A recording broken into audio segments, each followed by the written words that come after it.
Всем доброго раннего утра. Сегодня я немного отдохнула, заставила себя чуть пораньше лечь спать, потому что очень много напряжения, и нужно дать отдых себе иногда. Но, проснувшись утром, решила все-таки записать пару работ до того, как начну свои повседневные дела. Вы знаете, друзья мои, если честно, я вот сама не знаю,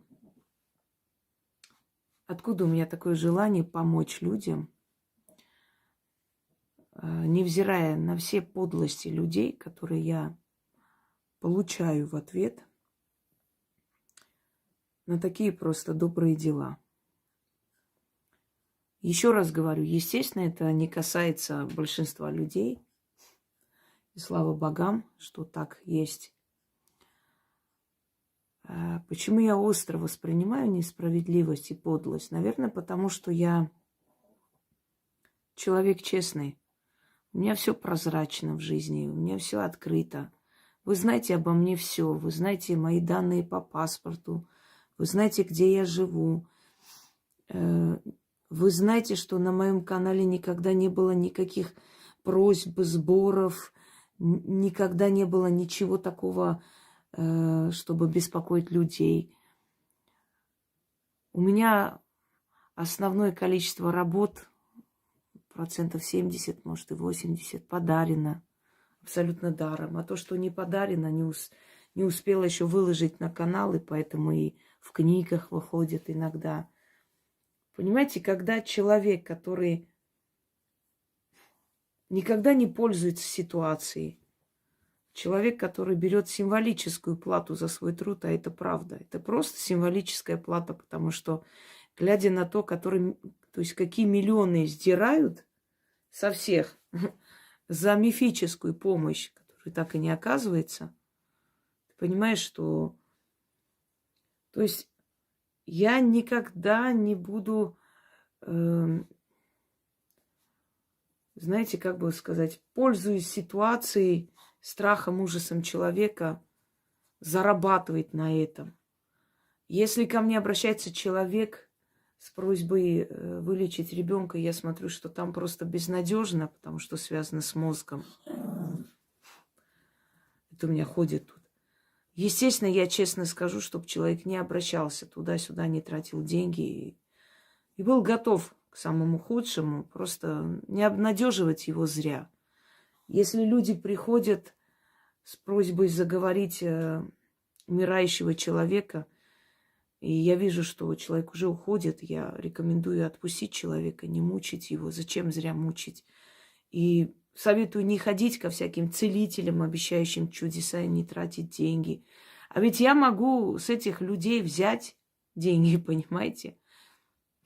Я могу это все, собственно, превратить в капитал. Я этого не делаю. Потому что я порядочный человек. Мне даже в голову не приходит, что люди для меня ресурс. Я беру за свой труд и считаю это правильным. Нельзя делать сильные работы, которые опасны для меня и для них просто так, потому что через некоторое время из-за отсутствия платы это вернется. Поэтому нужно откупаться, и я объясняю, почему. Но когда ты людям, кроме добра, кроме света, кроме просто, знаете, вдохновения своим примером, кроме призыва трудиться, подниматься в своей жизни, не ждать ни от государства, ни от соседей, ни от кого помощи. Когда ты людям даешь столько хорошего, и когда ты видишь мелочные души людей, ты видишь сплетни людей, когда люди собираются, чтобы обсудить, какие замечательные результаты, и все заканчивается тем, что они начинают уже у тебя просто требовать. То есть приходят, благодарят и хвалят, а потом начинают обхаивать, потому что где-то там в чем-то им отказали, не сказали. Вот когда ты это смотришь, это видишь, ты понимаешь, почему в древние времена ведьмы уходили жили обособленные, не принимали людей, не помогали, плевали они на них уже. Они помогали им свою молодость, все отдали людям, а потом увидели, что да нету благодарности, нету и не существует. Вот сегодня помогаешь, спасаешь человека, завтра тот же человек встанет и, знаете, омерзительно, когда вплоть просто до мелочей тебя обсуждают. Уже такие мелочи, то есть уже настолько тема заканчивается, нечего говорить, уже начинают: вот ты так посмотрела, вот ты такое кольцо показала, вот у тебя такие свечи, вот, понимаете, это внутри иногда вот недоумение, непонимание, что нужно людям-то, что надо вообще людям. Надо, чтобы их обдирали как липку, чтобы их обманывали, чтобы им придумывали какие-то порчи, зарабатывали на них. Или им нужна правда? И вот иногда сижу и задаю себе вопрос. Вот как я не озлобляюсь на людей, как я не начинаю их ненавидеть, и просто как я не закрываю двери своего сердца перед ними, и все не продаю, и ни в чем не помогаю просто так. Как у меня это получается, я сама не знаю. Как я до сих пор не озлобилась на человечество, не возненавидела их. Потому что, знаете, вот я еще не встретила ни одного человека, который пришел и сказал: вот мне не помогло, вот это все было просто так, бесполезно. Нет, они вначале всегда говорят: да, вот помогло в этом, том. Но я не отписываюсь, конечно, я смотрю ее канал, и у нее, конечно, интересные темы. Ну, я, конечно, ее ненавижу, она у меня вызывает только ненависть. Ну, я я не отпишусь, конечно, там же интересные темы. Как можно человека, который для тебя в чем-то полезен, хоть чем-то тебе в жизни... Знаете, мне даже если кто-то дорогу показал, как пройти, и помог мне быстро дойти до места, до точки, куда я шла, и то я этому человеку благодарна, что он уделил мне внимание, пару минут и достойно по-человечески мне объяснил. Здесь тебе помогли эти работы. Как ты можешь после говорить такое этому человеку? Она тварь, я ее ненавижу, но отписываться, конечно, не буду. Вопрос: что она сделала? Обманула тебя, деньги взяла? Нет, все бесплатно, я сама взяла, сделала. Или она, вот я обратилась, она помогла. Женщина говорит: моему сыну она, конечно, помогла. Да, у нас там ситуация была страшная, он шел прям вот по кривой, он уже мог и сесть там лет на 20, там прям подозревали на него, скидывали убийство, все такое. Она помогла, да, она помогла, конечно, помогла. Но потом я, когда вот посмотрела, вот послушала там туда-сюда, да, я поняла, что она тварь, конечно, я вообще, она у меня ненависть вызывает. Но отписываться я не буду, там интересные темы есть, конечно. Вот как это понять можно? Если тебе хоть одно доброе дело в жизни сделали, как ты можешь про этого человека такое говорить? Я к тому, что вы вот представить себе не можете, что такое судьба ведьмы. Это же не только у меня. Это было у многих людей. Это было у моей бабушки, прабабушки. Хотя они себя ведьмами не называли. Вообще там не говорят, никому не называют ведьмой. Говорят: знающий человек. Вот знающий человек. Пойдем, он знающий, умеющий человек, заговорить, сделать. Знающий человек. Это уже понятно. Человек сильный. Человек, у которого есть определенные знания, сила, вот, и у него есть способности. И ей также отвечали. Вот маленькое вступление о том, что я вот, невзирая на вот человеческую подлость, знаете, я смотрю на людей, как на глупых детей, потому что мне ведомо то, что им неведомо. Я вижу то, что им не открывается. Знаете, сколько потом приходили, каялись. Я знала, что эти люди придут однажды. Но вот вы представьте, снимают какой-то ролик, да, грязь льют. Это же общество, потом это общество там появляется еще одна какое-то существо двуногое. Эти ролики, помните, девушка, которая вышла, извинилась, которая есть тиктокерша, Что вот я извиняюсь, я вот просто думала, развлекаемся. Да, развлекаемся. Льем дерьмо на человека, которого ты в глаза не видела, врешь, стоишь. Вот мой муж ушел. Я же ей сказала, ты хочешь, чтобы он действительно ушел, раз ты так?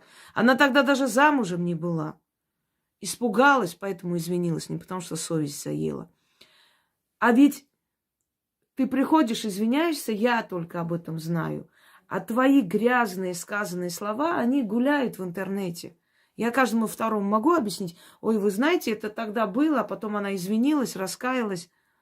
Нет, обязательно найдется какая-нибудь падла, которая это использует против меня, даже зная, что этот человек раскаялся. Бесполезно.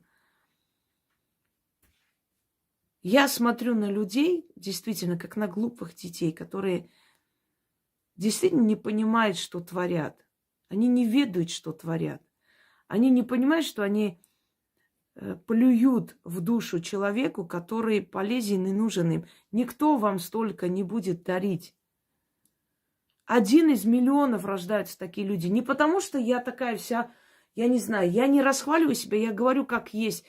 Вот редко кому дается такая душа, которая не озлобляется на людей. Потому что, наверное, я слишком мудрая. Потому что мне очень старая душа, которая пришла оттуда, видевшая очень много еще до рождения своего. Но в любом случае, не знаю, я не понимаю этого, правда. Вот если бы я посмотрела на человека со стороны, вот на такого же человека, как я, как гнобят, как делают подлости, сколько придумывают мерзости на человека, который им когда-то помог, я бы, наверное, этому человеку сказала, да брось ты их к чертовой матери, пускай сдохнут вообще, зачем ты им помогаешь? Я бы, наверное, так сказала этому человеку. Я бы, наверное, не поняла, как может человек после этого помочь.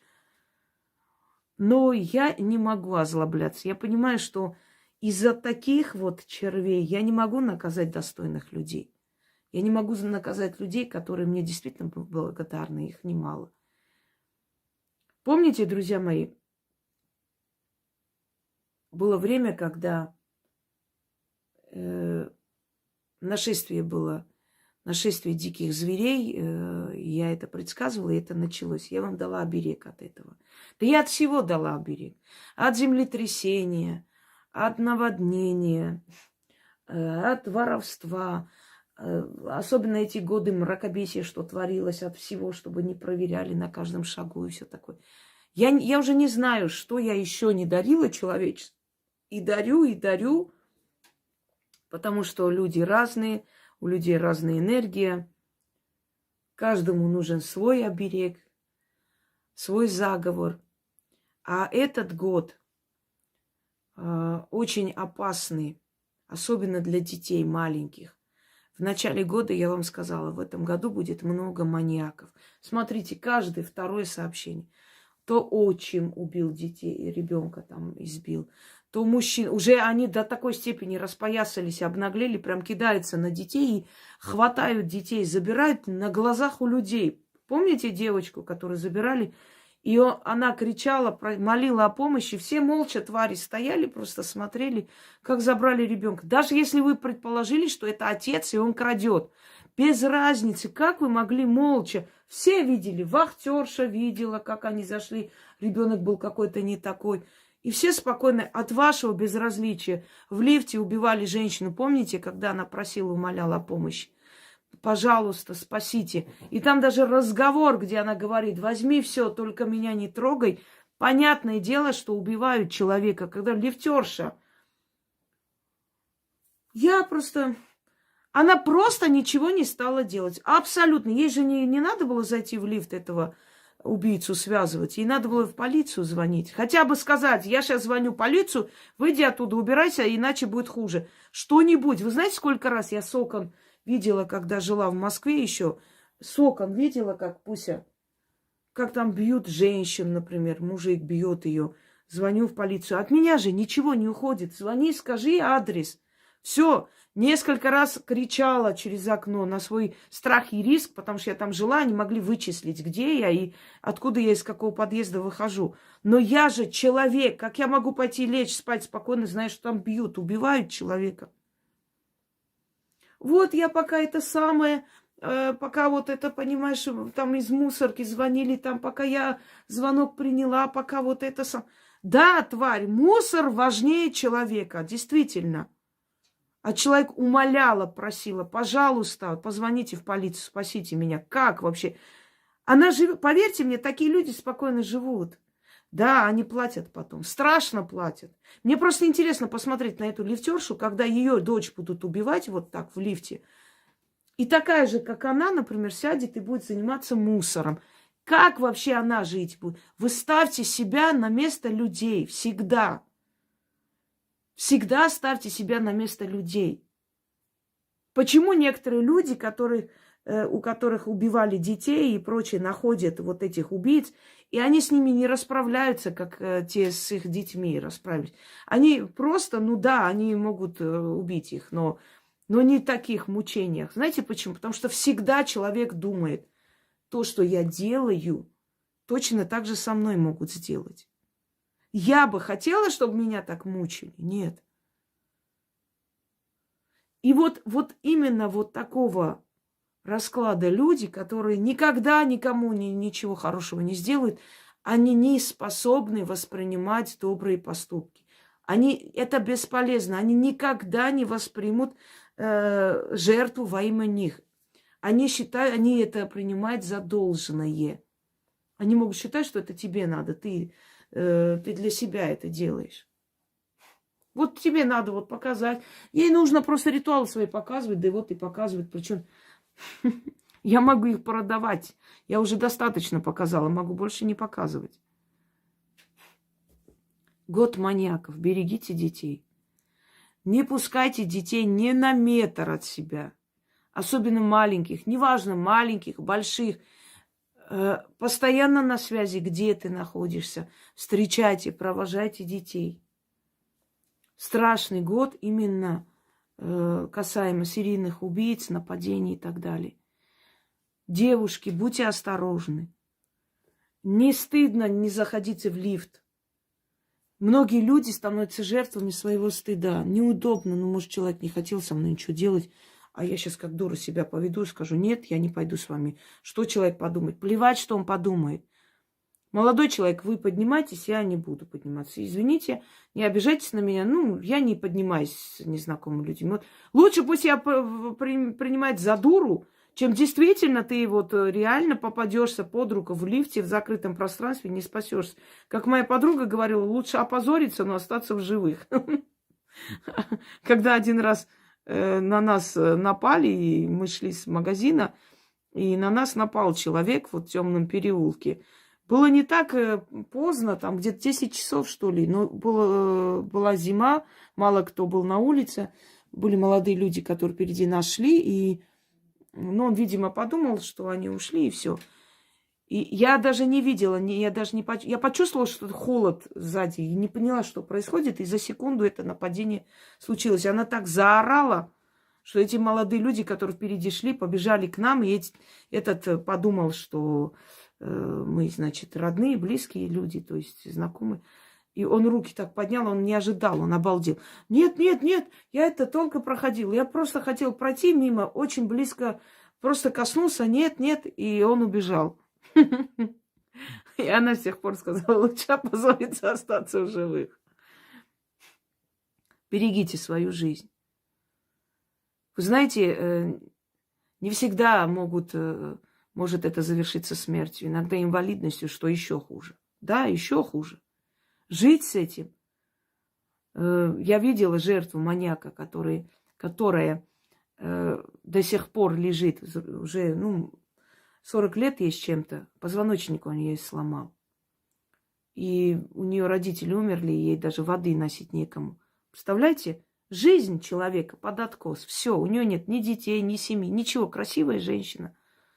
Она просто вот так вот из-за одного упыря, из-за одного подонка. Все, жизнь нет у человека практически. Поэтому берегите себя. Я хочу дать вам оберег для ваших детей, чтобы вы не боялись. В любом случае, естественно, надеясь на богов, сами покажите свое внимание к своему ребенку. Потому что в основном это происходит чаще всего из-за безалаберности родителей. Как бы они себя ни ругали, ни говорили, из-за их безалаберности. Конечно, они не хотели, чтобы так было. Кто захочет такого? Но из-за невнимательности. Вот мать убиралась в ДК, что-то там делала, ребенок вышел поиграть. Даже в ДК, даже на улицу, даже там, где двор, вроде бы 100 раз были там, все равно зачем отпускаешь? Вот детей отпустили через лес к бабушке.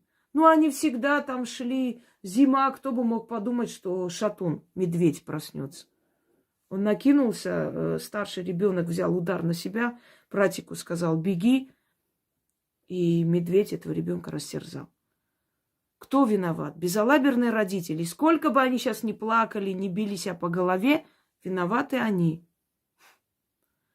Не упускайте из виду ребенка ни на шаг. Теперь возьмите майку своего ребенка или фотографию. Можете и майку, и фотографию. Просто если вы далеко находитесь, там на заработке или где-то еще, и вы переживаете за своих детей, неважно, сколько лет вашему ребенку. Знаете, они для нас всегда дети. Если ваш ребенок находится в местах, например, лишения свободы, и вы знаете, что там опасность нависла над ним, если он, не дай боги, в плену, в наше время и такое сейчас есть до сих пор, и вы хотите, чтобы он живой, здоровый вернулся домой, силы будут оберегать вашего ребенка. Купите ключи с замком. Замок можете не использовать. Замок можете куда-нибудь, собственно говоря, деть. Замок здесь не играет никакой роли. Но лучше этот замок где-нибудь спрятать тоже, не использовать. Ключи. Берете один ключ, вытаскиваете из всей этой, ну, из этих. Там же несколько ключей. Все, уже забыл, представляете? Вытащите один ключ. Привяжите красной лентой или шерстяной нитью красной. Вот так держите вот рядом со свечой. Одна гусыня сказала, что вы представляете, какие у нее страшные ритуалы. Яна иногда говорит, что она даже произносить их не имеет права, когда печатать. Лучше громко не говорить. Вот такие страшенные работы.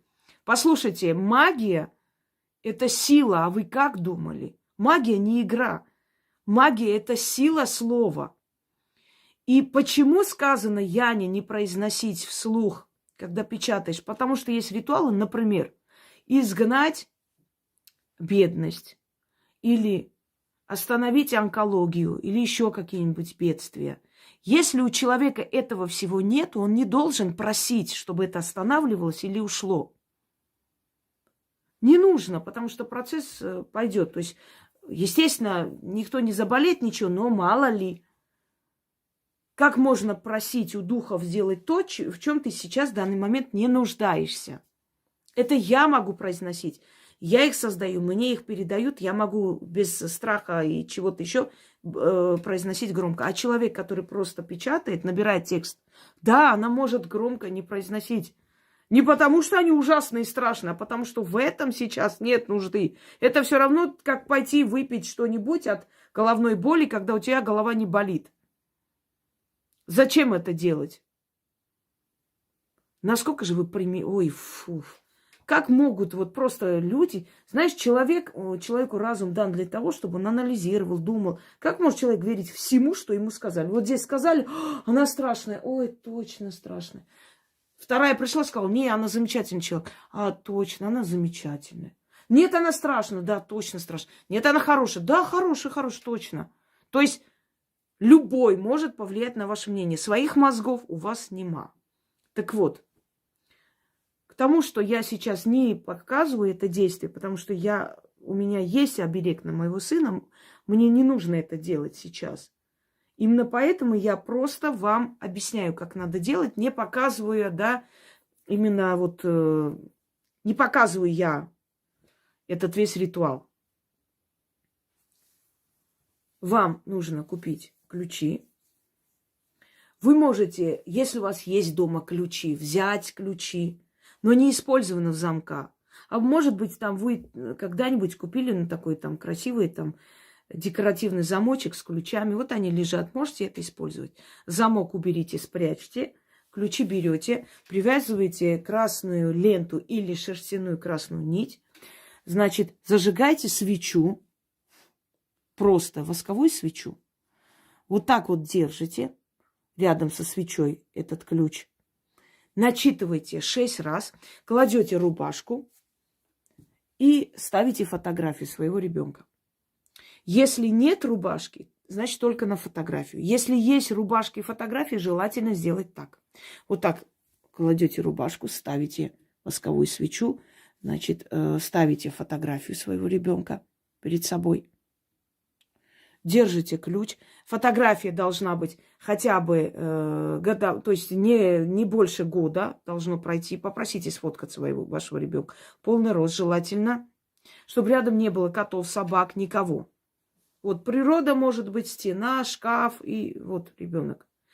На фоне часов не фотографируйтесь. На фоне часов фотографироваться нельзя. Вы останавливаете свое время. Если у вас есть такие фотографии, сожгите эти фото. Так вот. Вот так держите. Ну, примерно, давайте вот так вот покажу. Вот так держите ключ.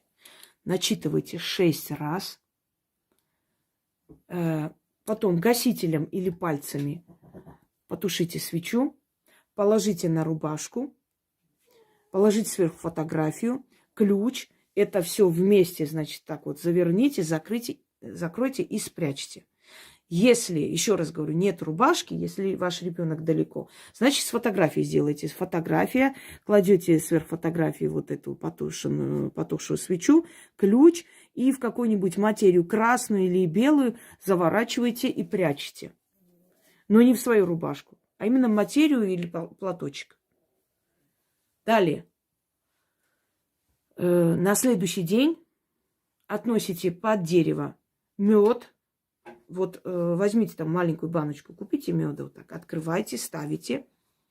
Столько монет, сколько вашему ребенку лет. Если в вашей стране нет монет, столько камушек покупайте маленьких. Там разные цитрины, аметисты и все такое. Продают же вот столько, сколько вашему ребенку лет. И хороший алкоголь.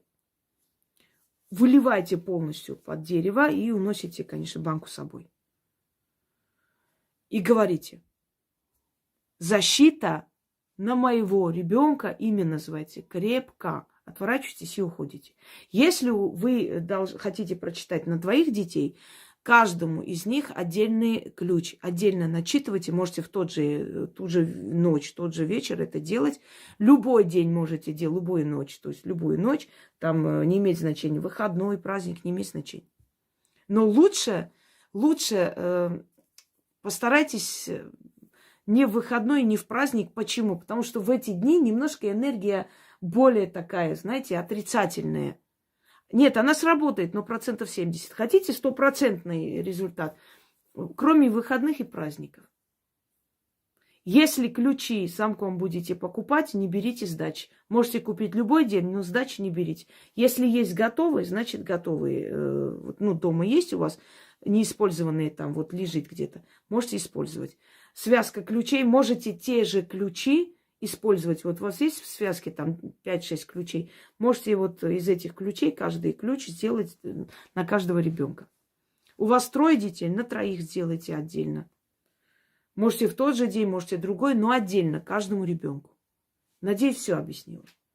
Откупаться за всех детей откуп 1. Идете, говорите там, защита крепка для моего ребенка или для моих детей. Имена их перечисляйте. Говорите, откупаюсь, повернулись и ушли. Теперь заговор.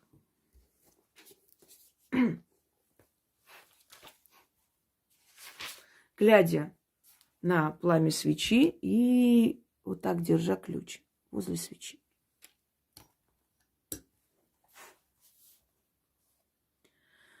Ярый огонь, батюшка, и свет от восковой свечи.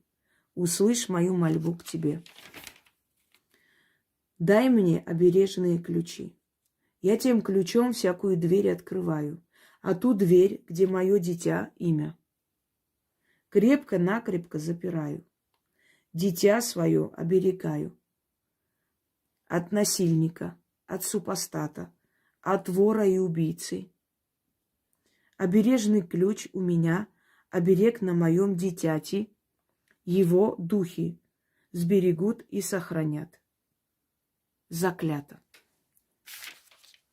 Этот ключ не должен никто видеть, никто трогать. Если тронет, увидит, откроет, спросит, отвечать нельзя, но ритуал нужно переделывать. Ярый огонь, батюшка, и свет от восковой свечи. Услышь мою мольбу к тебе. Дай мне обережные ключи. Я тем ключом всякую дверь открываю, а ту дверь, где мое дитя, имя, крепко-накрепко запираю. Дитя свое оберегаю от насильника и супостата, от вора и убийцы. Обережный ключ у меня, оберег на моем дитяти. Его духи сберегут и сохранят. Заклято. Ярый огонь, батюшка, и свет от восковой свечи. Услышь мою мольбу к тебе. Дай мне обережные ключи. Я тем ключом всякую дверь открываю, а ту дверь, где мое дитя, имя, крепко-накрепко запираю. Дитя свое оберегаю от насильника, от супостата, от вора и убийцы. Обережный ключ у меня, оберег на моем дитяти. Его духи сберегут и сохранят. Заклято. Может провести мама, бабушка, отец, если хочет. Все. Сестра, кто-нибудь, за кого-нибудь проводить не имеет права. Сколько лет должно быть вашему ребенку, чтобы вы имели право провести этот ритуал? Да хоть 70. Это ваш ребенок. Вы можете это провести. Всем удачи. И еще раз напоминаю, в этом году особенно внимательно относитесь к безопасности своих детей. Всем всего хорошего.